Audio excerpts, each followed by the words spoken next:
Behind the Brand, episode 7. Is this camera on me? I hope so. All right, so welcome back to the Half of This show. I am very excited to be doing another interview. This week we have a hot up-and-coming artist, Michaela Chenai, M-E-K-A-Y-L-A. Welcome to the show. Super happy to have you on. Where are you from? What you doing? What's going on? How you feel? Okay, so first of all, like he said, my name is Michaela Chenai. I am from Miami, Florida, the one and only 305. 305 in the building. I'm currently a student at Howard University as well. So that's why I'm in DC. And I'm here. You know what I'm saying? I'm present. I'm here. You performed at Howard last week. Was you nervous? Was I nervous? No, actually, I've been planning to perform at Homecoming since last year. So, like, when I saw the stage last year and I found out that students could perform, I knew immediately that I would be performing next year, because the only reason why I didn't perform last year is because I didn't know. So this is going to be a breeze then. You wasn't nervous then? This is, you only got no crowd. Yeah, my parents kind of geared me to be a performer since a kid, even in the small things like sports. Like, it was always, if you go do it, you can do it all the way. Like, if you gonna get out there, it's no point of being nervous. Would you rather be nervous or would you rather do what you need to do? I love it. And I always was like, I need to get out there. I need to do what I need to do. It don't matter who around me. So when I learned that I was going to be up there on the stage, it was like, I'm excited. I'm interested more than nervous. So how did that go, like, for performing at Howard? It was the Yard Fest or? Yeah, it was Yard Fest. What was that like? Did you enjoy it? Was the crowd lit? It was a very enjoyable experience. I would say, honestly, from the beginning to the end, like from the audition to the performance, it was a roller coaster. Cause, they make you audition? Yeah, they make us audition, rightfully so, because, everybody, it ain't for everybody. But from the audition to the performance, it was a roller coaster. I would say for me, I knew at the end of the day, I was going to get up there and hit that stage, But the experience with Howard, and not to shit on Howard, I love my school. They had it going on, like, from the audition, it was like, oh, y'all got 5 minutes. And then when we get up there to audition, oh, no, you only got 3 minutes. And it's like, okay.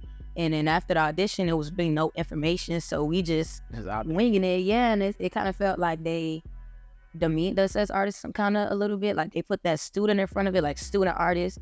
So it was, yes, it was just artists. So they kind of treated us like student artists and not like artists. So, that process was annoying. It was frustrating.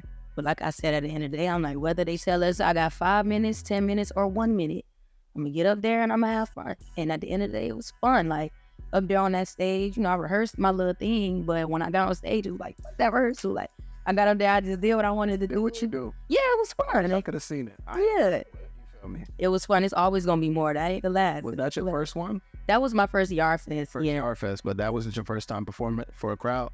Nah, I performed for our student showcase last year for Spray Fest. That was fun. It was the same. It was frustrating. I didn't know I was performing till 2 days before. But at the end of the day, like, getting on the stage is the fun part. Behind the scenes don't matter once I'm already up there. So I can hear you real passionate about it. I love seeing people, really invested in the things that they're talented and blessed with. Mm-hmm. So I want to ask you up front, what does hip hop mean to you as an art form? What role has it played in your life? For me, it's like liberation, because hip hop doesn't have now in the game doesn't really have a structure. You know what I'm saying? Like, what do you mean by that? We all are bringing our own form, our own art form into hip hop. Like, if you look at hip hop 50 years ago and look at it now, it's changed. Like, hip hop is not the same. And for me, hip hop is kind of like a blank page. To me, it's like a whiteboard, and it's like what do I want to do in this one? Scratch that. What do I want to do in this one? Scratch that. Matter of fact, let's do it all. Like, hip hop doesn't have to me, it doesn't have any structure. Especially now, like I said, these days it's growing as an art. Yeah, it's growing. It's so much to hold on to, and I feel like our generation is kind of pointing one form of hip hop when it's like, nah, we could do all of it. And that's really where I'm trying to go with my art form. I personally don't think nothing I do sounds the same. And that's how From one song to another. to another. Yeah, I don't feel like anything. The only thing that sounds the same really is my voice. Like down to the flow is different, the beat is different, everything is different. So that's why when I think of hip hop, for me personally, I think of liberation. It's just I feel the most free when I'm able to sit down and just write music, beat or not. When I'm able to just get up on the stage, that's when I feel the most present. Like I feel the most free. So you said, it's liberation, and you said hip hop is wide reaching. What niche would you say you fit into when it comes to it? Or is there no niche? You nicheless? Shit, I'm nicheless. All right. Because I feel like a lot of people, given the fact that I am from Miami, one thing that I have gotten a lot is, oh, you're gonna be the third city girl. And I'm like, nah, I'm gonna be Michaela Chenai. Like, I don't really, it's nothing to it for me. Like, like I said, it's a blank slate for me. Like, I feel like I could walk on any beat and bring Michaela Chenai to it. And what does that mean, Michaela Chenai to it? Yeah, you just gonna have to see. You're just gonna have to see, like, cause even like I was talking to my dad, I'm at the point where I don't know who I am, like, cause every time I show up, it's something different. Even at the open mics that I do, every time I look at the videos, I'm like, I'm laughing, like that's crazy, like it's something new. Yeah, like I'm learning like every day, like even throwing on this fit, like every day is something new for me. I'm gonna say this though, you probably the first guest to come on my show and outdress me today. You got it. Look, you got the crown. You got the crown. You got to put but yeah, for me, it's really I'm entering a new chapter, and every day I'm writing a new sentence or a new paragraph. Like it's something new every day. Even with this is something new for me. Like, so who is Michaela Chenai? And that's shit. I don't even. Yeah, we all trying to figure it out. Hopefully by the end of the episode, we'll know. If we don't know, we'll know about her. Hello, you know what I'm soon. saying? Exactly. So we know what hip hop means to you. I want to know, if you didn't do what you do, what else? Like, if not hip hop, then what else would you do? If not hip hop, I would be doing track, because growing up, I was in sports. I was in everything. I was dance, cheer, I was track and field. I was student president of this, president of that.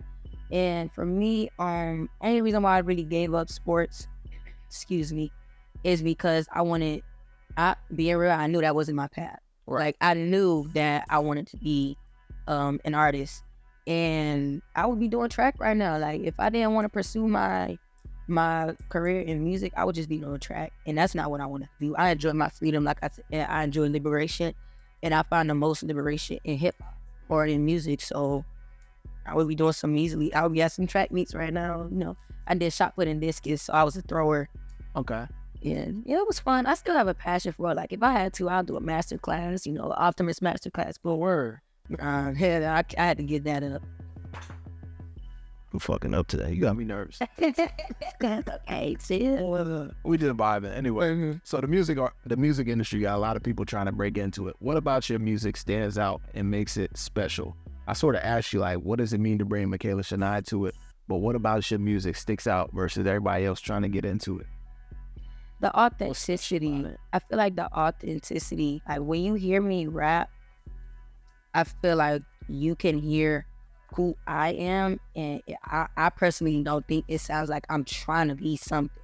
A lot of us, it's not an act. It's really not. A lot of us as artists kind of are worried about what the next person is gonna think instead of just doing me. Like a lot of us rapping about money, drugs, strippers, sex, and it's like being real. That's not the life. Like, what are you doing? Like, what do you want to do?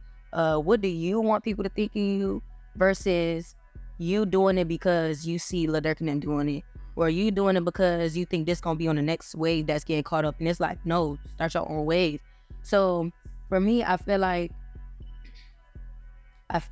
just feel so much, it just feels like authenticity. I don't think I am like anybody else. I feel like I am an anomaly. Like, it's a lot of people want to rap that's from Miami, but nobody, even the way my voice come across, my voice carries differently than everybody else. My lingo different. The way I dress is different. Not to brag, not to boast, no tea, no shade. But I feel like a lot of people don't sprinkle that in their music. It's just more personality. Yeah, like it's you. And that's why I don't get offended when people say you're gonna be the third city girl, but it's like no, the city girls, the city, and I love the city girls now. Like, I love the city girls since they first came out. I remember being on the back of the bus, like, the city girls famous, the city girls famous. Like, I remember, but I'm not the city girls. I am Michaela Chenai, or I'm not the next Megan Thee Stallion. I am Michaela Chenai. So a lot of people kind of, I feel like they trying to fit into a box when, like I said, hip hop is not a box. Like, it's everything. You can bring your own step into it, put your own sauce, put your own swag. So that's how I feel about that. You did mention that you get a lot of comparisons. You mentioned Meg Thee Stallion. You mentioned being the third city girl. Trying to avoid them things. What are some other artists that you get, thrown into it? I got a lot of Mia X, like a lot of Mia X, especially because I lost a lot of weight. But when I was a little bit heavier, it was I got a lot of you look like Mia X, or I got a lot of like Nicki comments, and I didn't understand the Nicki comments. I love Nicki, right? But I didn't understand the Nicki comments at all. Maybe it was because of how it's the energy. Yeah, the energy. Maybe the energy. I got Foxy Brown, the energy wise too. And my dad was a rapper, so a lot of people who know my dad would say, "You sound just like your dad." But that's pretty much it. That's all the. You know what I think though, because it's the aura for me. Like it feel like Missy.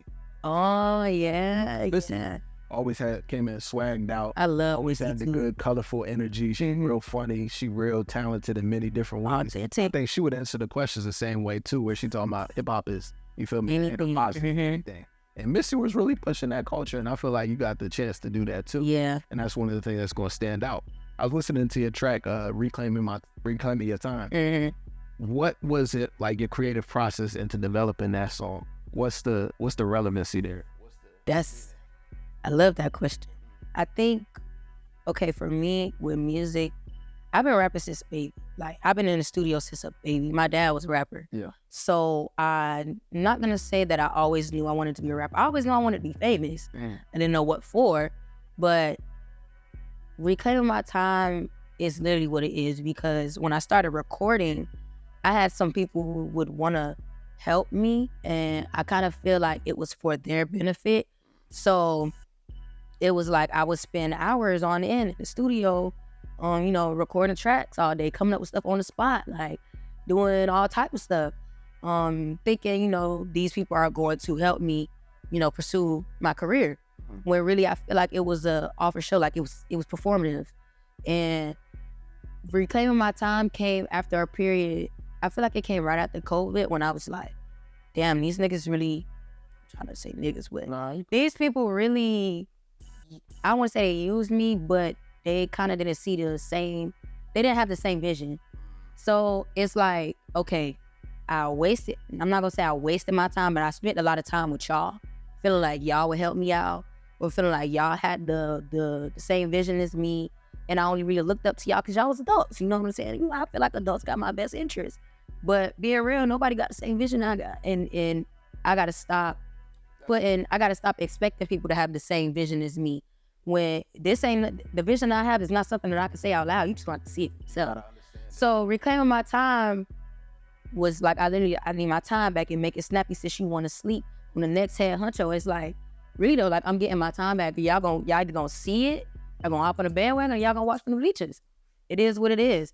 So Reclaiming My Time right now, like, for me, I'm literally reclaiming my time every day. Like, instead of me sitting back like, oh, I'm gonna wait, I wonder what this person think. Nah, reclaim that time and do it on your own. Like you said, nobody got the same vision as you. So you can do that on your own time. It's not up to, the only person who got to say so really is God. That's the only person who could see it, for real. So that's really just what Reclaiming My Time is. It is what it is. Something in your mind that only you can really understand. It's like, that's the vision he has for you. And you're the only one that's really going to understand it until everybody else can see it. Exactly. I feel like it might be only 2, maybe 3 handful that are actually like, they might not see it, but they believe in it. Like your parents or your siblings. Some real friends. Yeah, I got a handful of like down homies. But I feel like right now, especially in a lot of my prayers, I just say like, God, if I don't have the words, you know my heart. So that's all I'm Reclaiming my time. I believe it. Look, I'm hearing it. I'm seeing it. I'm believing it. We stamping that right here. Michaela Chenai. It's up, and it's stuck. It's stuck. So, that's duality of an artist, though. You're very confident. I want to know, have you ever experienced imposter syndrome? What? And how do you overcome that? For me, imposter syndrome is something I have had my whole entire life. And it's so funny that you asked me that question because me and my dad was literally talking about imposter syndrome in the car on the way here. Imposter syndrome for me was hidden in trying to be the next best thing. It was kind of like I would accomplish so much, and instead of me being proud of that, it's like, shit, I could always do better. Like, well, yeah, what's next? Like, it could always be something better. And it started with sports. Like, I'm real competitive. I'm real competitive. So me throwing, it's like, yeah, that was a PR, but I could do better. And instead of being like, oh my God, I just PR, it's like, no, I could do better. So for me with music, imposter syndrome is like I do freestyle Fridays every Friday. It's like, damn, that freestyle was hard. But nah, like the next freestyle gonna be harder. And imposter syndrome for me, it's not, I don't know if I really struggle. Like, I know I have it, but I don't feel like I'm struggling with it. I feel like it's making me better in a way where it's like I'm always trying to beat myself. And I understand, I can look back like, nah, that was hard. So it's not from a sense of like you don't belong in those spaces, but it's like overcoming that person. Yeah. And I feel like the only competition, the thing that helped me with it is the imposter syndrome. A lot, it's internal. So it's like I'm my only competition. So I'm not looking at the next person like, damn, that was good. It was better than mine. I could never be that. Nah, it's like, damn, that was good. Excuse me, how you did that? How did you do that? And how can I implement that into my stuff? So imposter syndrome can be both. Cause I done had some nights where it was like, I can't, like, I don't even want to do this shit. Like, fuck it. Like, if I don't feel like even when I wrote Reclaiming My Time, I'm like, damn, how I did that? Like, I don't think I could do better than that. And here I am writing new stuff every day that's way better. Stuff I got on the vault way better. So imposter syndrome forces me to be better in a sense. Like, I don't really have to struggle with that. And I feel like everybody is too busy competing with each other that it becomes a struggle for them when it's like, if you knew that you were one-on-one, because we are all one-on-one, like, it's nobody like you. And if we all understood that, whoever has imposter syndrome would use it to an advantage. Damn. She's spit, yo. Yeah. So I like what you said. You say you're only in competition with yourself. What's your sign? Libra. That's not what I was going to get. What you was gonna get? Oh, like that gave off like Virgo. Like, close enough. I'm early. I'm October 7th. I don't know too many Libras. I got like maybe 2 Libras that I know. I don't know. That was real confident though. Yeah. Besides your zodiac sign, what's one thing that people get confused about you? That I'm mean, and I can see that. Like, I really can. Like, looking at videos of myself, I just don't look. I don't look approachable. I don't think. I feel, and people get my tone misconstrued for my intention in a really crazy way, and I go hard. Everything I say is hard. And then Haitian? No, I Haitian by association. I know a lot of Haitians. I love Pisces. I love Pisces. All the them. Like, I got so many Haitian friends, but a lot of people get my tone misconstrued for my intentions, so they think I'm mean. Or even my face, like my resting face, I'm not smiling all the time. Like, I got a real mean, like, mug. But a lot of people think I'm mean until I start opening my mouth, and it's like, oh, you actually cool. Every time I get the, oh, you actually cool, I'm like, why do you just think that in the first place? Yeah, I'm like, I don't look cool, I guess. I understand, so I don't really get offended, but it's just like, I hate that y'all think of that of me, but I see it. She's a nice person, y'all. Come on, like, you got it. You can't get past it. You got any haters? Every rapper say they got them. You got any? Shit, I mean, I'm pretty sure I do. Ain't nobody had the balls to hate in my face. How many? Like 3, 4. I mean, a handful. I would hope it's just a handful. You got any words for the haters? Just keep sitting on the bleachers. I'm on the stage. I'm doing what I gotta do. If you don't get in the field, that's on you. And she's spitting. That's you just drop. Yeah. Drop 2 bars from I'm you. so quick with it. Write that but- down. Right. I don't really care. I really don't. I don't see haters because at the end of the day, you're not putting no money in my pocket, and you either wish you could be me. So, what we gonna do with that? I mean, damn, you real mature. What's one immature take that you had? What's one immature position that you had? About myself? Yeah.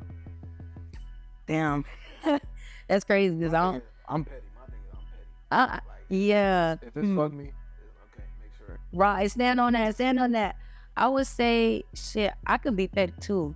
I feel like, damn, I don't know. I'm childish. I'm not gonna lie. I'm mature, but like You be on games. I'm child. Like I'm a troll. Like I live for trolling for real bad. Like I live for trolling all day, every day. And one thing that I will say that sticks with me for real, like don't come around me smacking. Your food never that good. I don't really care what nobody say. Your food is never that good for you to be smacking like with your whole mouth open. Open.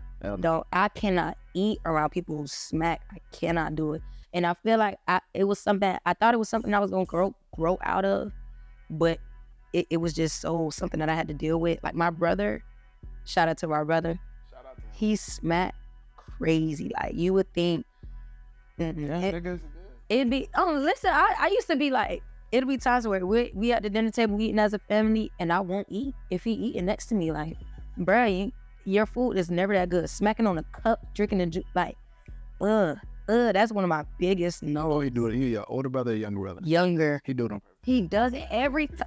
Listen, it'll be times where we're eating and he know I don't like it and he'll just watch me not eat while he's enjoying his meal. And I'm like, I'm gonna wait till you done.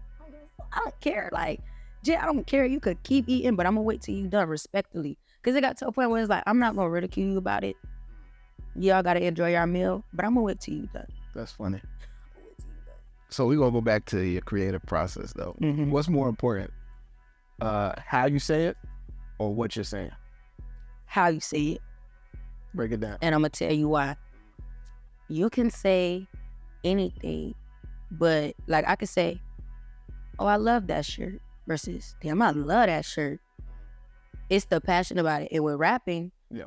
it's more, it really is more what you say with rapping because we're judged on our lyricism. But watching what I've been watching, a lot of the upcoming artists, I'd be like, damn, that was dope, but he ain't even got no swag to it. Like, it just sounds boring, you know what I'm saying? Yeah. Look at the lyrics like this is hard. Yeah, but somebody else. the delivery, yes, it's about your delivery. Like growing up, I always got told like when I first started rapping, yeah, the lyrics good, but throw some swag on it. And I always, when I throw that swag on it, it comes across differently.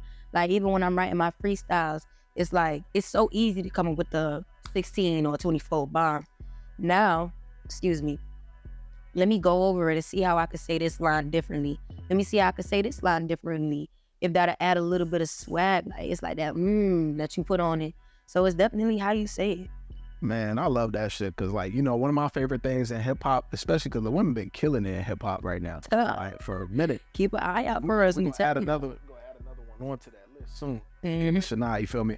But it's like I love it when women in hip hop talk their shit on the beat. Like Meg, one of my favorite artists out right now. Gotta give it. She got swag all over it. Lotto got swag all over it. I love hearing it. What? And Or Lotto just made me. I'm like, you been hearing it like this is some gangster shit. What you show me? It's like, I love it. So it's like I agree with you when you say it's like it's the delivery, but also it's the substance. If you just talking about you start earlier, like it's the same shit, money and guns. It's like that should get played out real quick. Yep. So it's like I'm glad that you bring your personality into it, and then you also added your swag on top of that. I feel like that's what's gonna make you stick out. Literally. So then we can go back again. It's like, what's one artist that like you draw inspiration from? Who do you look up to in the industry now? That's a great question. Every time I get that, yeah, like my dad, I'm just gonna say like my dad is honestly probably 80% of what I got. Like, but I would say in the industry, if I had to choose, I'm gonna go with JT because she got that sass. Like she bring that. It's something I don't know. A lot of people get the city girls confused. yes, they be talking about sex, but they be talking they shit. Like, even they talk so much shit. And I, coming from where, like, Miami, all we do is talk shit. Like, all we do is talk shit. And that's where that trolling come in. So when I listen to JT, even her delivery, like, that's my girl. Like, I love JT down. Who else? Right now, I would say JT. I love Lotto down. I love Nicki too. I don't feel like I gained any inspo from Nicki, but when I say I was on the plane with the Wayne, like, Nicki was somebody that I definitely had on my little YouTube monitor, dancing to all the time. And then, back then, I would definitely just go with Foxy. Like, Foxy, she brought that raw that we all needed, especially as women in the industry, because we don't really get, we don't really get that much respect. People don't put that much respect on. Unfortunately. Yeah, unfortunately. I don't like that they separate the list either. Yeah, because I feel like we got that gangster, that girl gangster music too. We could bring that to the table too. A lot of Missy, definitely. When you mentioned Missy, that brought me back. I used to love me a good Missy snippet. I actually got some Missy stuff in the vault, but that's for another day, for another time. It's a wide variety of who I pick from. I think I pick the apple from a couple trees, and you'll see. We'll see. Real colorful mind. Like, how you just, nigga, you doing it on purpose now. You said the apple from a couple trees. I ain't never heard no nigga say that in my life. Yeah, it's my parents.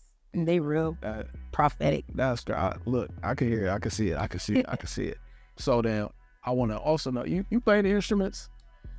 I tried to play the piano. I know how to play hot cross buns on the piano. You got any like musicality in you? Cause like, you know, I feel like one of the important things, you know, especially with hip hop, because hip hop is very rhythmic. You gotta be able to catch that beat. How do you, like, where do you get that from if it ain't from an instrument? Like, that's interesting. If I'm being real, I think it's just in me. Like, when I say I've been in the studio since a baby, I mean, like, since a baby, I got baby pictures of me chewing on the mic. I mean that. Like, so I think I'm about to make it one. It's coming soon. I just feel like it's just something that been in me. And then it's just, well, my mom was in a band. I don't know. My dad was a rapper. I think it's just a genetic thing. Like, I'm just made for it. What's your biggest aspiration or goal? You say you want to be famous. I love that. What's my biggest aspiration? On the fame. What's your biggest? Something you want to accomplish. I just want to influence. I want to influence everybody to understand that it ain't no competition, and we don't have to. I don't have to look at you and hate you. Like, right. I don't have to look at you and be like, oh, that nigga want to get educated now, or that nigga think he better than me because he went to college. Nah, that nigga went to college. You should be. Now, what can I do? What can I do? Shit, I don't want to go to college, but what can I do? Instead of us wallowing in our filth, or wallowing in our sorrow, or wallowing in our hatred for each other, like, the hatred should just be removed. I really want to just put humanity back into everything. Like, we stripped ourselves with all the humanity, and that's really why the world going the way it's going. Like, look at how dark the world is now. Yeah, shit crazy. It's shit going on everywhere, every state, every country, wherever. But I just want to bring the humanity back. I want to bring the people back. Power to the people. Unity, family. And yeah. 3 words to describe yourself, and then I got one more question for you. 3 words to describe myself. Renaissance, because I could do it all. That, because I really that girl. And I would say influential. Renaissance, that, influential. That, like, when you say that, like D-A-T-T. That. All right, we on it. That. So what's next for Michaela Chenai? What you got coming up? Do some self-promo. Talk your shit. Get into it. Oh, what's next for Michaela Chenai? That's a loaded question, being real. Because I literally just let go of all my expectations. I was like, every time I let go of my expectations, we just take off. But being real, shit, that's a good question. I don't know. I really don't know. Oh, actually, yes, Michaela Chenai has a mixtape coming out soon. I don't have no dates for y'all, but stay tuned for that. It's going to be a compilation of all of the freestyles that I've been doing since July. If you don't know, go check me out on Instagram, MEKAYLACHENAII. Keep up with the freestyles, because that is what the mixtape is going to consist of. if I'm being honest, like I said, I don't know when it's coming out, but we working. That's all I'm saying. What's the title? It's probably gonna be self-titled Michaela Chenai or Who Is Michaela Chenai? I like that. Cause that's loaded, and that mixtape, if you go back and watch them freestyles, it's there. All that substance is there. If you want to know me, you just listen to my music for real. Like, listen to the freestyles. I don't get deep, but I open up like I said, I sprinkle that authenticity on there all the time. But shit, if you really want to know what's up with me, just follow me. Cause I don't really be knowing what's up until I get there.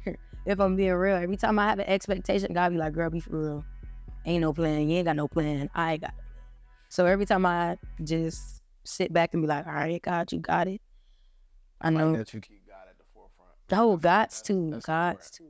And it ain't really nothing. It's not religion. Like, I feel like God is not a religion. Like, it's just it's a connection that we all got our own connections with God. Like, yeah, it's a relationship that's there that you're not gonna be able to understand. I'm not gonna understand your connection with God. You're not gonna understand mine. So it goes hand in hand. That's all I'm saying. You know, it was a plan for you, good and not for evil. Mm-hmm. Hope in the future. I'm excited for everything you got coming on. I really appreciate you coming on to the show. Of course. And this has been the Half a Day Show. Education, entertainment, everything in between. We'll see y'all next week.